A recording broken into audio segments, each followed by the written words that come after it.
Primeira carta de Paulo aos Coríntios, capítulo 1, a partir do versículo 17 até o verso 25. Diz assim a palavra de Deus: Porque não me enviou Cristo para batizar, mas para pregar o Evangelho, não com sabedoria de palavra, para que se não anule a cruz de Cristo.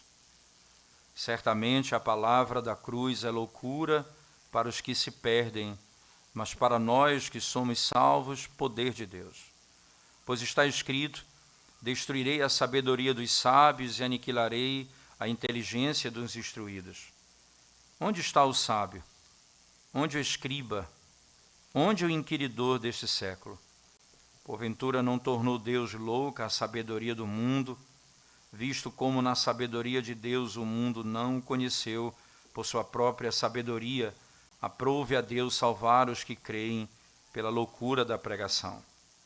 Porque tanto os judeus pedem sinais, como os gregos buscam sabedoria, mas nós pregamos a Cristo crucificado, escândalo para os judeus, loucura para os gentios. Mas para os que foram chamados, tanto judeus como gregos, pregamos a Cristo, poder de Deus e sabedoria de Deus. Porque a loucura de Deus é mais sábia do que os homens, e a fraqueza de Deus é mais forte do que os homens. Amém. Vamos orar ao Senhor mais uma vez.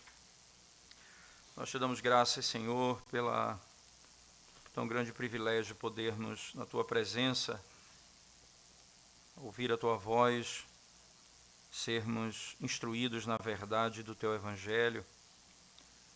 E nós pedimos ao Senhor que desvende os nossos olhos, a fim de que o poder da pregação que está no Espírito de Deus, aquele que fala ao povo, que fala à igreja, possa se manifestar no nosso meio.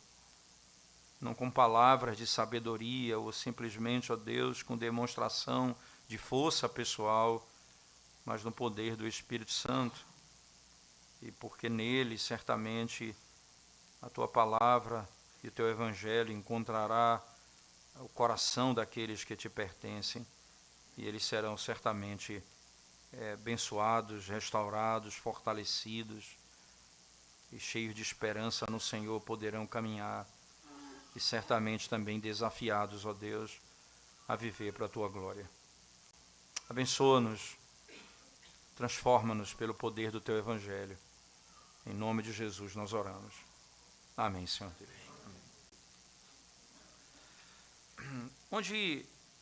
Onde nós encontramos, irmãos, maior manifestação de divisão, maior manifestação de contenda, se não até mesmo no meio da igreja. Porque há uma divisão que é natural e ela deve ocorrer. Quando o apóstolo Paulo, escrevendo aqui para a igreja de Corinto, ele usa essa distinção muito clara. Ele diz: ora, para aqueles que se perdem e para aqueles que são salvos. Então ele usa uma distinção clara. Aqueles que creem no Evangelho são os que são salvos, e os que não creem no Evangelho são os que se perdem. E essa é uma divisão que é própria do Evangelho.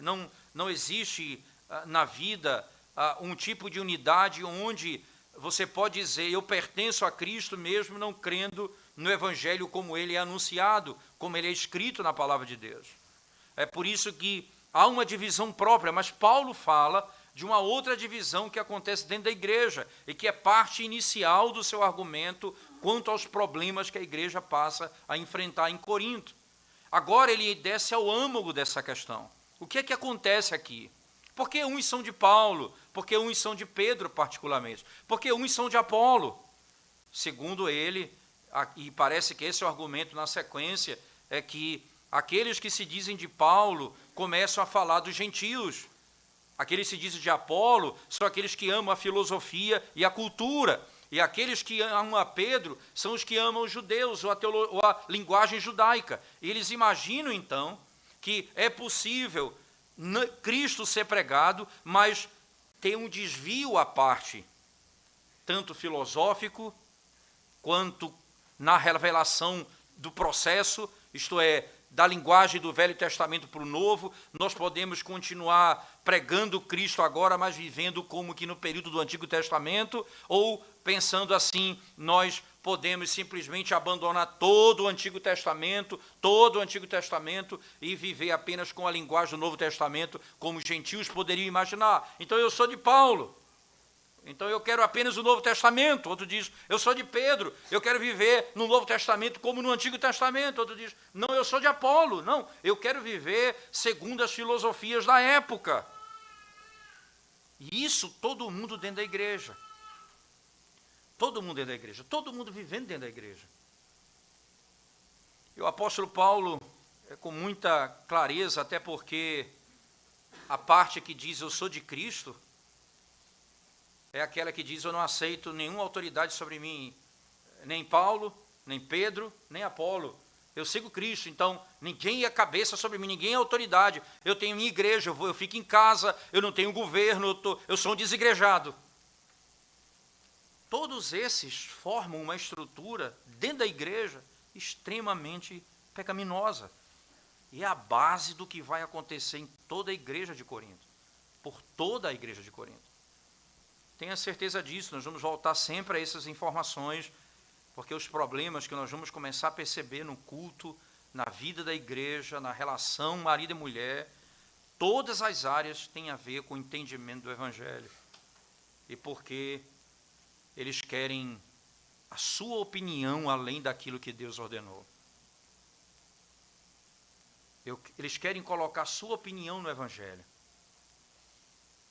Então Paulo diz no verso 17, é exatamente aquilo que nós terminamos domingo passado, não é? Mas aqui é a introdução dos versos 18 a 25, e ele diz assim, voltando o texto comigo, ora Deus, porque não me enviou Cristo para batizar, mas para pregar o Evangelho, não com sabedoria de palavra, para que se não anule a cruz de Cristo. Essa é uma declaração continuada de Paulo no capítulo 2, verso 5. Ele vai usar essa mesma expressão, ele diz assim no verso 5, para que a vossa fé não se apoiasse em sabedoria humana, e sim no poder de Deus. Eu preguei Cristo e este crucificado, para que a vossa fé não se apoiasse em sabedoria humana, e sim no poder de Deus. Paulo então começa o verso 18 estabelecendo essa lógica. Certamente, a palavra da cruz é loucura para os que se perdem, mas para nós que somos salvos, poder de Deus. Certamente, e aqui é uma certeza na linguagem paulina, a palavra da cruz é loucura para os que se perdem, mas para nós que somos salvos, o poder de Deus. Por que a mensagem, e que mensagem é essa? A palavra da cruz. Lembre-se o que foi que Corinto recebeu, a igreja de Corinto recebeu da parte de Deus. Doutrina e entendimento. E é exatamente o termo palavra. Agora, que palavra é essa? Ele pontua a palavra da cruz. Vocês receberam a mensagem da cruz. Se você rejeita a mensagem da cruz, e se você aceita a mensagem da cruz, você vai compreender uma realidade inequívoca. Não existe sabedoria humana envolvida nessa mensagem.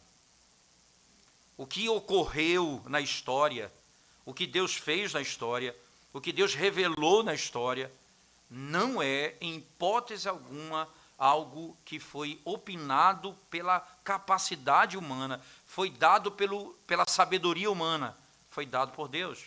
Lembre-se então das palavras do próprio apóstolo Paulo em Romanos, no capítulo 11, quem conheceu a mente do nosso Senhor?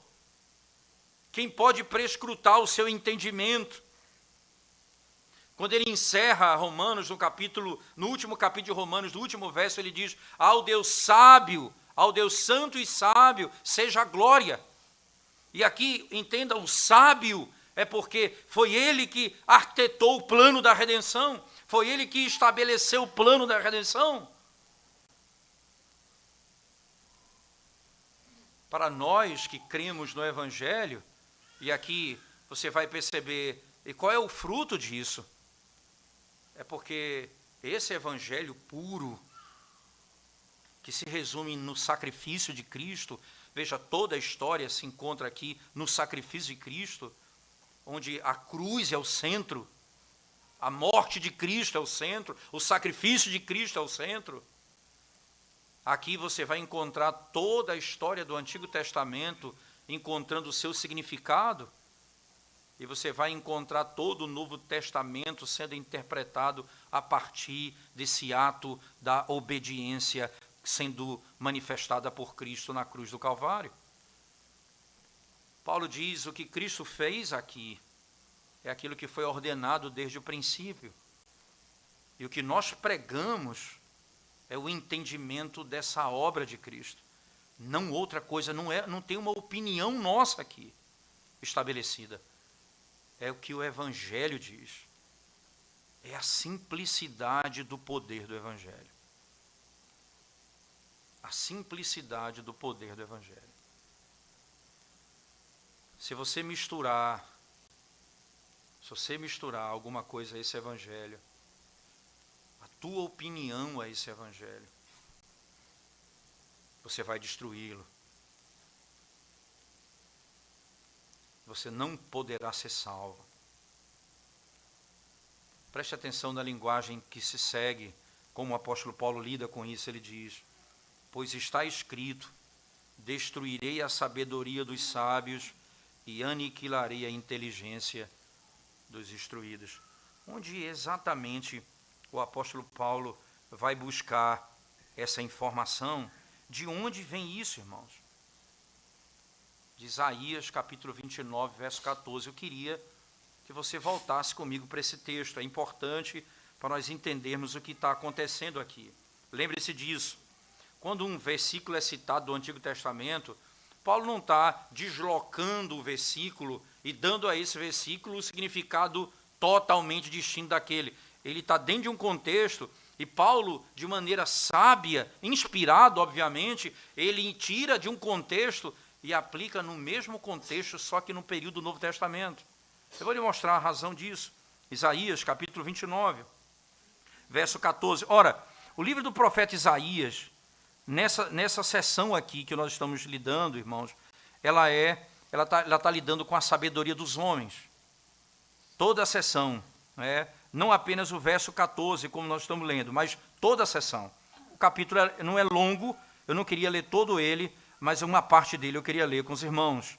Ele diz assim, a partir do versículo, deixa eu ler com você, a partir do verso 9, preste atenção: a cegueira espiritual e a hipocrisia do povo. Esse é o título que a nossa versão atualizada coloca.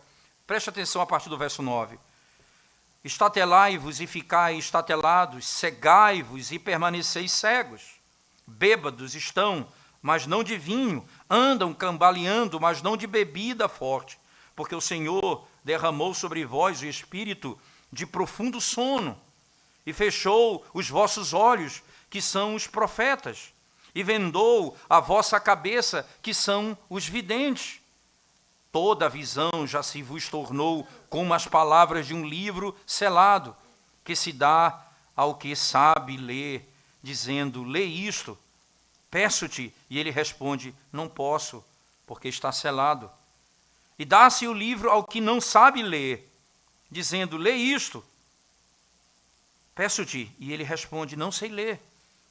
O Senhor disse: visto que este povo se aproxima de mim, e com a sua boca e com seus lábios me honra, mas o seu coração está longe de mim, e o seu temor para comigo consiste só em mandamentos de homens, que maquinalmente aprendeu, continuarei a fazer obra maravilhosa no meio deste povo, sim, obra maravilhosa, e um portento de maneira que a sabedoria dos seus sábios perecerá, e a prudência dos seus prudentes se esconderá. Ai dos que escondem profundamente o seu propósito do Senhor e as suas próprias obras fazem às escuras e dizem: quem nos vê, quem nos conhece? Que perversidade a vossa! Como se o oleiro fosse igual ao barro e a obra dissesse ao seu artífice: ele não me fez, e a coisa feita dissesse do seu oleiro: ele nada sabe. Perceba que o que Deus está dizendo aqui a Israel é: veja como o coração deles, vocês me buscam com os lábios, mas o coração está longe de mim. Isso é um ponto tão sério, irmãos. O evangelho que nós dizemos crer, ele é misturado com esse tipo de sabedoria em que o indivíduo, ele é cego, surdo, parece crer na verdade, mas não vive segundo a verdade. Ele anda segundo os seus próprios pensamentos, segundo a sua própria sabedoria, segundo o seu próprio entendimento. E Deus disse: eu vou transtornar a sabedoria dos sábios. Eu vou aniquilar a sabedoria dos sábios. Por essa sua sabedoria, você não pode me conhecer. Você não sabe quem sou eu. Você não tem entendimento. Na sequência do texto, é importante apenas frisarmos, no verso 17 ele diz: porventura dentro de um pouco não se converterá o Líbano em pomar, e o pomar não será tido por bosque. Naquele dia os surdos ouvirão as palavras do livro, e os cegos, livres já da escuridão e das trevas, as verão. Os mansos terão regozijo sobre regozijo no Senhor, e os pobres entre os homens se alegrarão no Santo de Israel. Pois o tirano é reduzido a nada, o escarnecedor já não existe, e já se acham eliminados todos os que cogitam da iniquidade, os quais, por causa de uma palavra, condenam o homem, os que põem armadilhas aos que repreendem na porta, e os que, sem motivo, negam ao justo o seu direito. Portanto, acerca da casa de Jacó, assim diz o Senhor, que remiu Abraão, Jacó já não será envergonhado, nem mais se empalidecerá o seu rosto. Já não será mais envergonhado Jacó. Note aqui, irmãos, a linguagem, a pergunta que ele vai colocando, tipo como uma pergunta no verso 18. Naquele dia os surdos ouvirão as palavras do livro, e os cegos, livres da escuridão e das trevas, as verão. Os mansos terão regozijo sobre regozijo no Senhor, e os pobres entre os homens se alegrarão no Santo de Israel. Pois o tirano é reduzido a nada. O escarnecedor não existe mais. Já foram eliminados todos. Essa é a pergunta que Paulo faz na sequência. Onde está o escriba? Onde está o sábio? Onde está aquele que é chamado inquiridor? Cadê os homens? Deus revelou a sua sabedoria por meio da cruz. Como é que essa sabedoria se revela dentro da igreja de modo tão pecaminoso? A sabedoria dos homens que trazem vergonha ao evangelho. Deixa eu só mostrar para vocês como é fácil nós pegarmos a palavra e acrescentarmos nossa opinião a ela e transtornarmos a verdade. Vamos começar pelo começo da revelação. Deus fez o mundo em 6 dias e descansou no 7º dia. Então, alguns chegam e dizem, e no 6º dia Deus criou o homem, e esse homem, ele é o representante federal de toda a raça humana, ele é o cabeça federal de toda a raça humana. Como Paulo diz aos Romanos, no capítulo 5, verso 12, por um só homem entrou o pecado no mundo e pelo pecado a morte. Então, chegam aqueles que se dizem sábios e afirmam, o mundo não foi feito dessa forma. O mundo não foi criado por Deus, o mundo é fruto do acaso. É fruto de uma explosão. E aí, os sábios, os crentes que creem na palavra, dizem, nós temos que encontrar uma maneira de colocar a nossa opinião científica aqui dentro do texto. Então nós vamos dizer o seguinte, não, Deus criou o mundo, mas foi por meio de um processo evolutivo. Não há problema nenhum nisso. Mas veja, e Adão? Ele não pode existir se a evolução for uma realidade. Ele diz, Adão não existiu, mas ele foi tipificado como um símbolo, como um tipo de mito. Aí alguém diz, mas não tem problema isso. Tem problema? Não, tem não. Porque lá em Romanos, Paulo vai fazer uma associação direta entre Adão e Cristo, dizendo, olha, assim como o pecado entrou por um homem, a salvação entrou por um homem também. Mas, veja, não tem problema. Adão não é real, mas Cristo é real. Mas se o fundamento da história de Cristo depende da história de Adão, como que Adão não é real e Cristo é real? Aí você começa a transtornar. Uma opinião me leva a negar a historicidade de Cristo. Uma opinião. Mas não para aí. Então vem a culpa. A culpa entra na história da humanidade. E quando ela entra na história da humanidade, os homens querem se livrar dela. Adão logo se esconde. Adão tem medo. Ele faz uma roupa para si, porque ele tem medo. Então alguém diz assim, o Senhor logo declara que Cristo veio, ele envia aquele que vai morrer na cruz do Calvário, e que vai destruir Satanás e nos livrar da morte. Mas não, mas peraí. A culpa, ela é um problema que, por causa da criação, veja, os pais às vezes são muito duros com seus filhos, eles criam seus filhos debaixo de padrões rígidos da doutrina, e isso leva à culpa. Então a culpa é um problema que você tem que se livrar, e alguém dá uma opinião.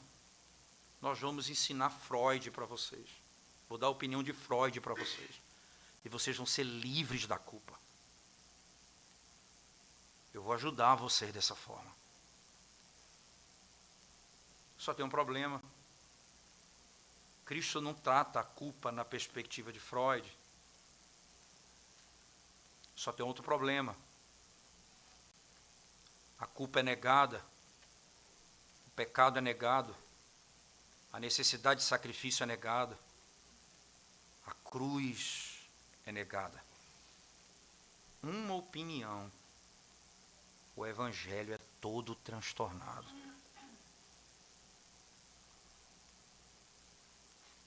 A sabedoria dos homens, a opinião dos homens, quando elas se misturam com a verdade pura do evangelho, elas transtornam o evangelho.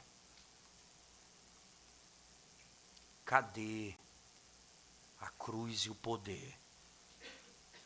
Somente a cruz tem poder de libertar o homem da culpa. Somente a cruz tem poder para libertar o homem da culpa. As doutrinas se multiplicam. Se é a criação, se é a culpa,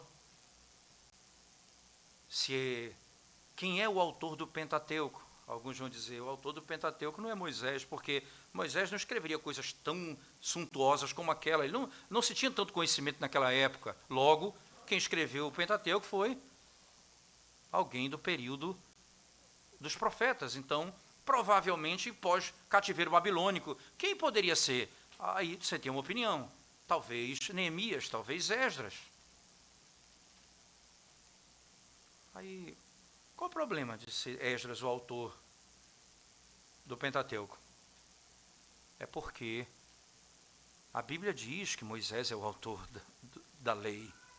A lei de Moisés é citada por todos os apóstolos, por todos os profetas. Então, todos eles estavam mentindo. Sim, ele diz, sim, estavam mentindo. É uma santa fraude. Ele diz isso, está escrito nos livros. Isso é uma santa fraude. A verdade, com a opinião do homem, ela é transtornada. Onde está a sabedoria dos homens? Não coloque tua opinião no Evangelho. Porque homem nenhum planejou o que Deus planejou, de modo poderoso e sábio. Ninguém fez isso. Nenhum homem fez isso.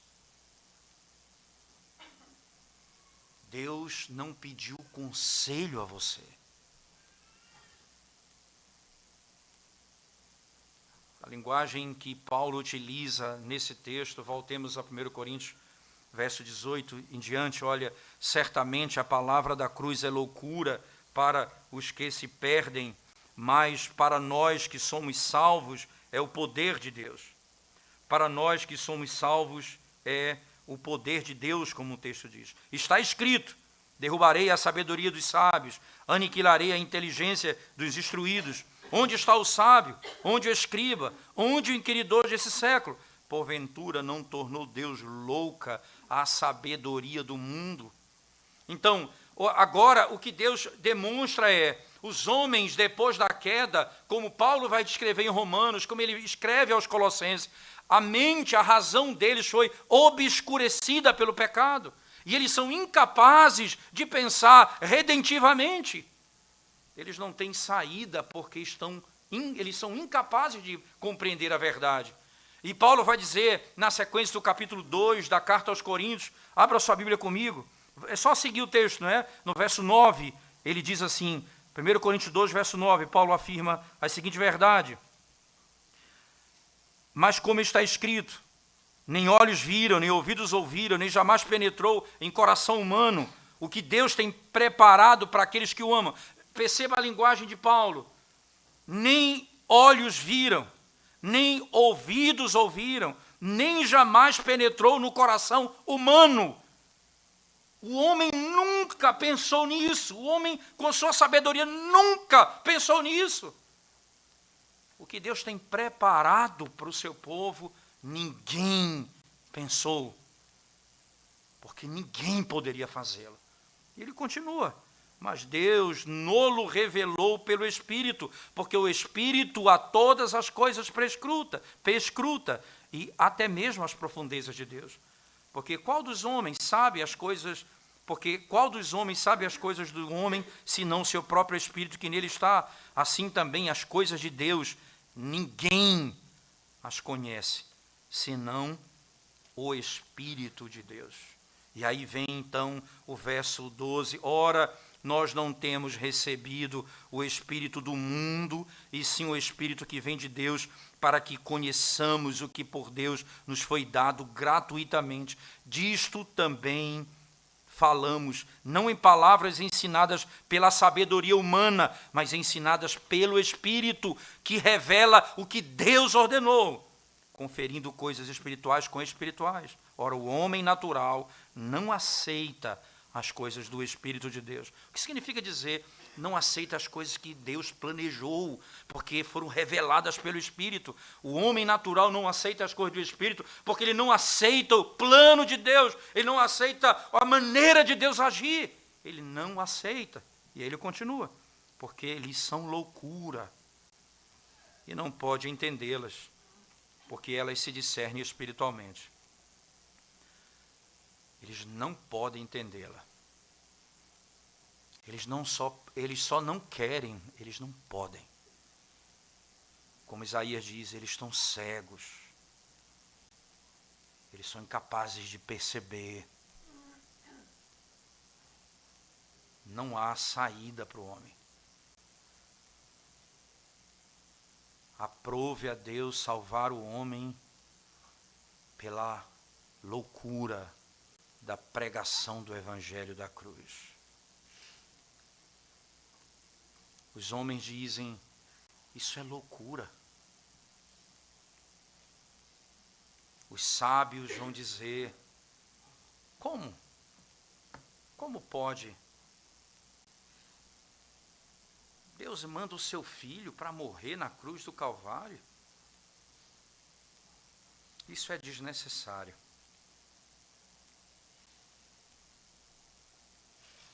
Os judeus dizem, nós queremos um sinal. E Cristo disse, vou dar um sinal para vocês. Essa geração incrédula de Jonas.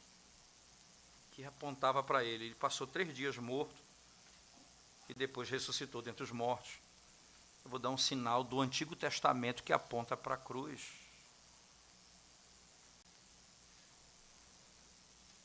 Os judeus pedem um sinal. Os judeus querem um Cristo que se assente no trono e julgue de Israel o mundo. Estabeleça um governo nessa terra. Os gentios imaginam que com sua sabedoria e com a inteligência que eles têm, eles poderão escapar da ira de Deus. A sabedoria de Deus se revela num aspecto central e fundamental de que ninguém pode me livrar do próprio Deus, senão Ele mesmo. É por isso que a linguagem que Paulo utiliza, ele usa a palavra poder, não é? Porque é o poder de Deus. Eu prego a Cristo esse crucificado, que é o poder, a sabedoria de Deus. Por que isso é tão importante? Volte ao texto comigo, no verso 19 do texto de 1 Coríntios 1. Paulo diz assim no verso 19: está escrito, destruirei a sabedoria dos sábios e aniquilarei a inteligência dos instruídos. Onde está o sábio? Onde o escriba? Onde o inquiridor desse século? Porventura não tornou Deus louca a sabedoria do mundo, visto como na sabedoria de Deus o mundo não o conheceu, por sua própria sabedoria aprouve a Deus salvar os que creem pela loucura da pregação. Porque os homens não podem conhecer a Deus por sua própria sabedoria. Os planos que vocês montaram para chegar a Deus não darão certo. Nenhum. Qual é essa sabedoria humana? Como ela se revela? Vamos voltar um pouquinho lá para o início da história da redenção, da criação. Quando Deus colocou Adão e Eva no jardim e disse a eles que eles poderiam livremente comer de todas as aves do jardim, exceto da árvore do conhecimento do bem e do mal. Então a serpente chega e vem tentar Eva naquele momento. E depois que o processo da tentação está bem avançado, ela olha para o fruto que Deus disse que levaria, se ela desobedecesse, se eles desobedecessem, morreriam. Ela olha para o fruto e diz: esse fruto é bom para dar sabedoria. Está lá no texto. Esse fruto dá sabedoria. E ela continua: ele é um fruto cobiçoso. Eu quero planejar a minha vida. Eu quero ser independente. Eu quero, como diz a serpente a mulher, você vai ser igual a Deus. Você vai ter os seus planos, você vai conquistar da sua forma, você vai andar segundo o teu pensamento, você vai ser Deus. Só que Deus é santo, é perfeito. A sabedoria da mulher, a sabedoria que a serpente tanto incentivou, faz com que Herman Bavinck, comentando esse texto, diga: a mulher caiu porque amou mais a sabedoria do que a Deus, e o homem porque amou mais a mulher do que a Deus. Eles não amaram a sabedoria de Deus. Quando você lê um texto como nós lemos na primeira carta de Paulo a Timóteo, na leitura sequencial das Escrituras, e quando você pega Paulo dizendo como as mulheres devem se comportar no culto, e quando você pega os homens com a sua sabedoria numa sociedade feminista, dizendo não, a mulher pode pregar de alguma forma na igreja, e Paulo dizendo não, mulher não pode ter autoridade de homem na igreja.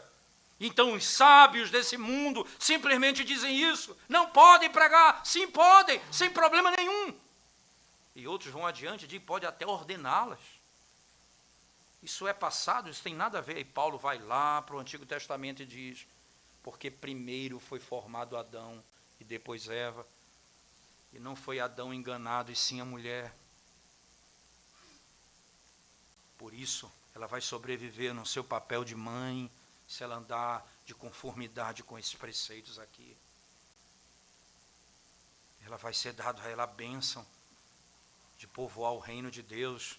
É do ventre dela, do útero dela, que sairão os eleitos que vão abundar os céus. Ela tem que se alegrar nisso. Ela tem que exaltar Deus por isso. Mas a sabedoria dos homens não apenas rejeita o Salvador, ela rejeita o modo de vida dos crentes. Por meio da tua sabedoria, você não conhece a Deus. Então aprove a Deus salvar o homem pela loucura da pregação. Não que a pregação é uma loucura. A cruz de Cristo é loucura para os que se perdem. A pregação é o meio pelo qual Deus estabeleceu. E veja, irmãos, o contraste, como que muitas vezes nós achamos que a pregação da palavra é algo de menor importância, ou que nós devemos, na realidade, ter um culto de louvorzão e uma mera mensagem, ou então uma mensagem coaching, em que o pastor aqui fica apenas dizendo para você que você é bom, que o bem está dentro do teu coração, é só buscar ali, como ouvi uma determinada líder de uma grande igreja aqui no Recife dizer isso. Ela disse, ora, Deus, assim como um pai, ela afirma, assim como um pai e uma mãe que, antes do filho chegar, faz o enxoval dele, assim Deus as fez contigo. Ele, antes de te criar, ele colocou tudo em você, a bondade, o amor, está tudo dentro. É só buscar, é só buscar. E as pessoas vão se inflando com aquilo. Um evangelho coaching, que na realidade é humanista, onde Cristo não é a sabedoria, onde a cruz não é a mensagem, onde a morte de Cristo não é a nossa esperança, onde morrer não é viver, como a Escritura claramente nos mostra.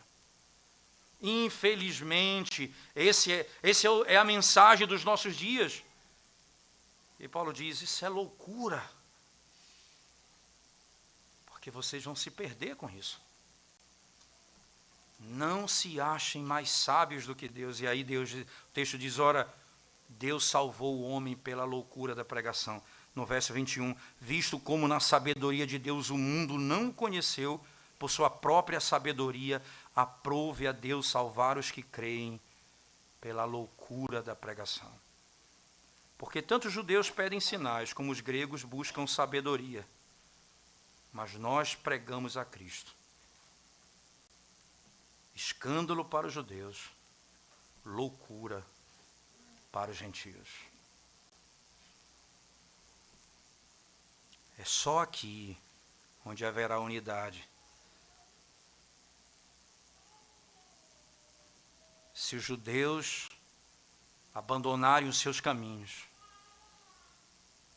e se voltarem para a sabedoria de Deus, revelada na cruz do Calvário, se os gentios deixarem a sua própria sabedoria e se submeterem à revelação dada por Deus na cruz do Calvário, eles serão salvos. Só assim eles serão salvos. Você entende por que tanta divisão na igreja? Porque nós falamos, nós cremos em Cristo. Mas nós acrescentamos a nossa opinião ao Evangelho. Nós acrescentamos a nossa opinião ao Evangelho. Eu acho que é assim. Loucura, essa é a palavra usada. Mas para os que foram chamados, tanto judeus como gregos, entenda, e aí a salvação os judeus e gregos são distintos, mas os que foram chamados. E como é que eles são chamados, irmãos? O chamado ele é duplo, ele é externo e interno. Não há como ser crente se não for chamado. Ninguém é predestinado sem ser chamado. E aos que predestinou a esses, chamou. E aos que chamou a esses, justificou. E aos que justificou, glorificou. Os que predestinou, chamou. E o chamado é por meio da pregação. E aqui entenda, se ele está exaltando a pregação do evangelho da cruz, o que está sendo dito é simples assim. A pregação do evangelho é o meio pelo qual o Espírito chama os pecadores de modo ordinário. Não há outro modo. Esse é o modo, a pregação de Cristo. Como é revelado no evangelho, não outro evangelho. Então ele diz, ora, mas para os que foram chamados, tanto judeus como gregos, pregamos a Cristo. Entenda, eles têm a sabedoria deles e o entendimento deles. Para eles nós pregamos a Cristo. E aí vem o texto, poder de Deus e sabedoria de Deus. Poder de Deus e sabedoria de Deus. Me mostre uma opinião sua acrescentada ao evangelho que te liberte da culpa, do pecado e da escravidão. Somente Cristo crucificado, aquele que ressuscitou ao terceiro dia, tem poder de te livrar da morte e da escravidão.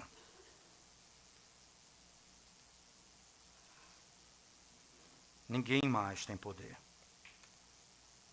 Poder de Deus e sabedoria de Deus, porque a loucura de Deus é mais sábia do que os homens, e a fraqueza de Deus é mais forte do que os homens. Eu penso que isso aqui é um tipo de linguagem onde, obviamente, o apóstolo Paulo não está dizendo que a fraqueza de Deus, não é? Como ele coloca aqui no texto, na loucura de Deus e a fraqueza de Deus, porque aqui Deus é representado como o evangelho que é pregado, como a sabedoria que foi estabelecida pelo evangelho no evangelho. Então ele diz, ora, a loucura do evangelho e a loucura e a fraqueza do evangelho é superior a vocês.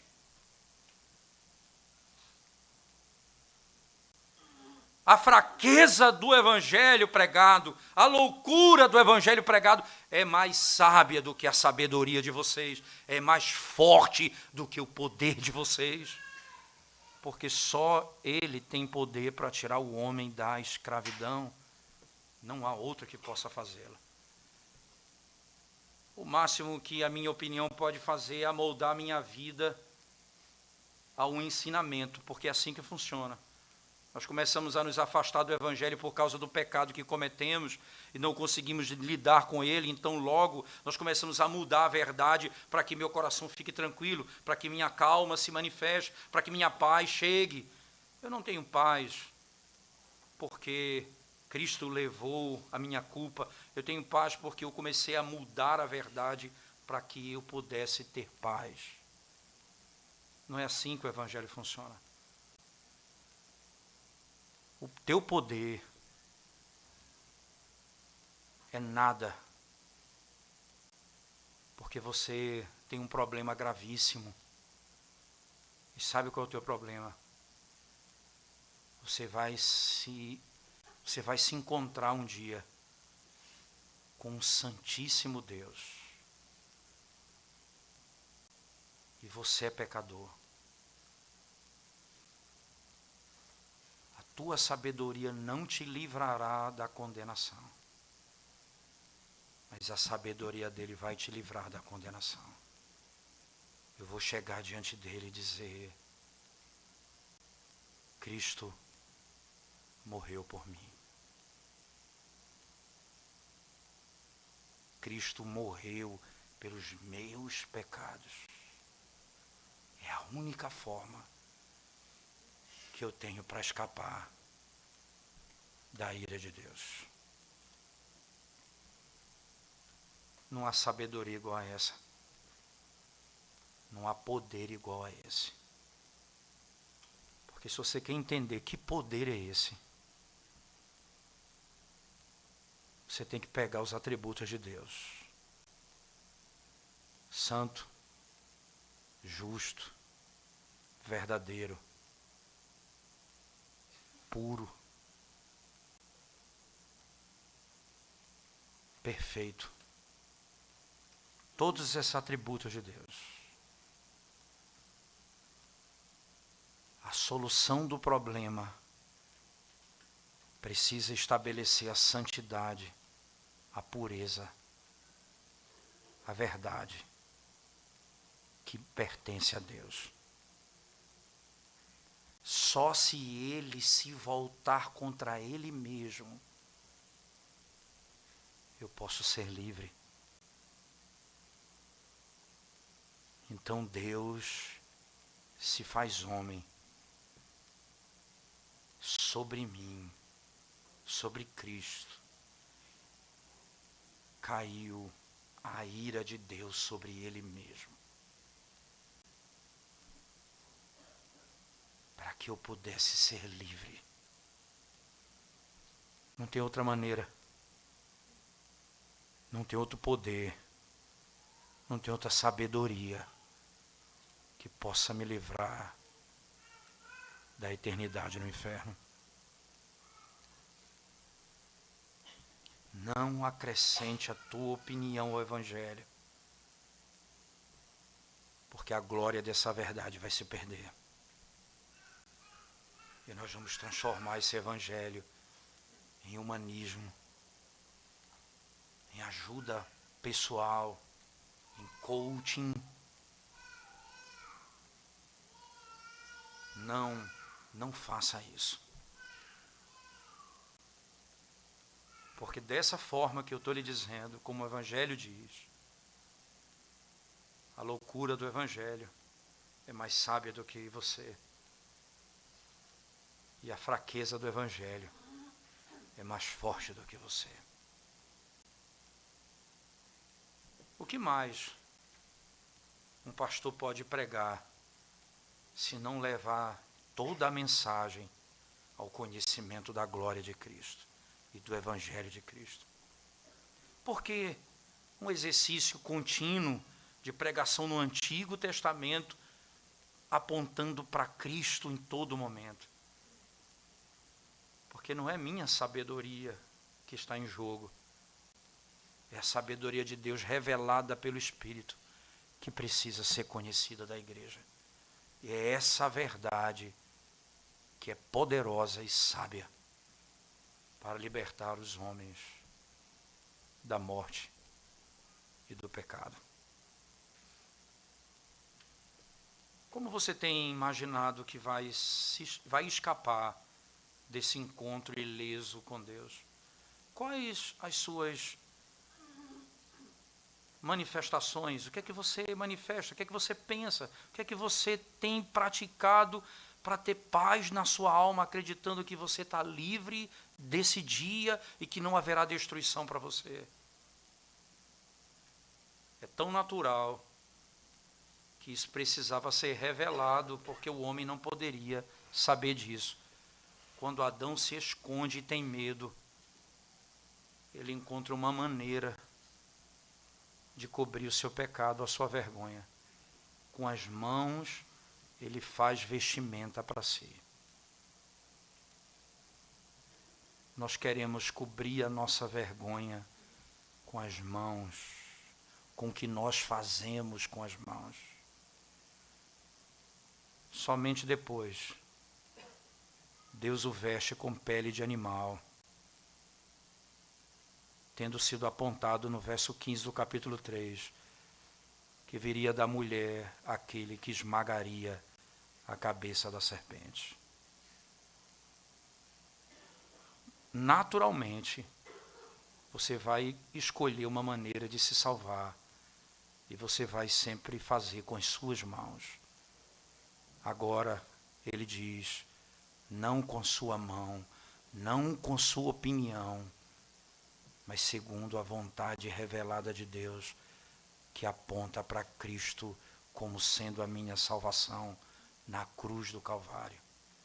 Minha justiça, minha salvação, sabedoria e redenção.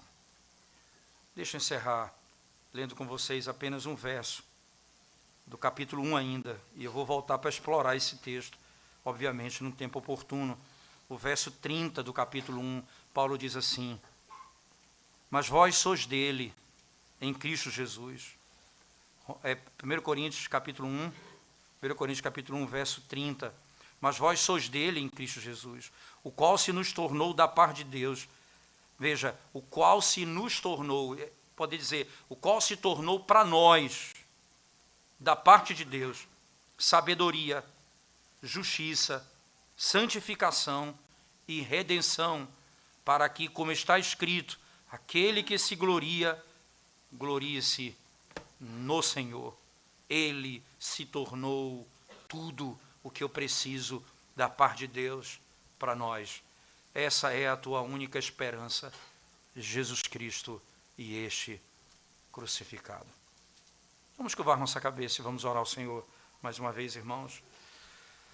Nós te adoramos, Senhor, pelo grande privilégio de podermos ouvir a tua voz e sermos desafiados, ó Deus, a meditar, a ouvir, a entender o teu evangelho tão poderoso e glorioso. Mas nós sabemos, ó Deus, que no nosso coração há sempre o desejo de tentar acrescentar a nossa própria opinião àquilo que foi revelado. Ajuda-nos, Senhor, a entendermos isso, que nunca chegou ao coração humano o que tu tens preparado para aqueles que te amam. Então, pelo teu Espírito nós clamamos, desvenda os nossos olhos para contemplarmos na tua palavra o teu glorioso plano para nós na cruz do Calvário, em Cristo Jesus. Faz isso conosco, Pai Santo, para o louvor da tua glória e para o nosso bem. Em nome de Jesus nós oramos. Amém.